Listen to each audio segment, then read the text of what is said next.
Сайн байцгаана уу хүүхдүүдээ. Хүүхдүүд та нар цэцэг гэж мэдэх үү?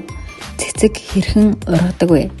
Над чиг ийм гоё цэцэгтэй болмоор байна уу? Анхааралтай сайн сонсоорой. Цэцэг хэрхэн тарих талаар тайлбарлаж өгье. Танах тэмдэгтээ саванда бэлтгэсэн шорооноос хийж үрээ хийн. Ингээд үрээ хийгээд сайтар услаад өдөр бүр арчлаад байвал над чиг гоё цэцэгтэй болно шүү хүүхдүүдээ. Цэцэг тарьж өрслүүлэх нь бага насны хүүхдийн хөгжлийг цогцоор нь дэмждэг.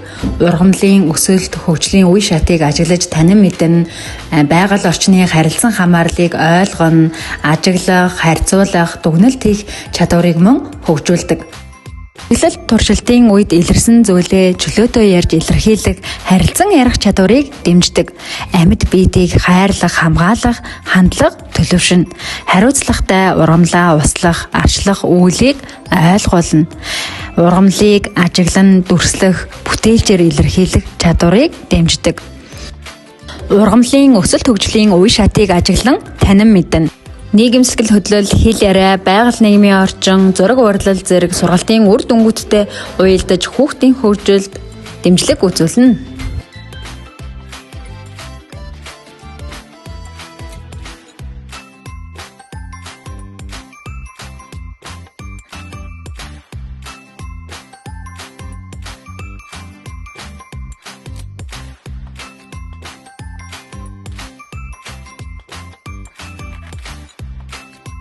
Хүүхдүүд та нар маань багш болон найзууд, аав ээж, ах эгч нартайгаа цэцэг тарьж өрсөлдүүлээрэй.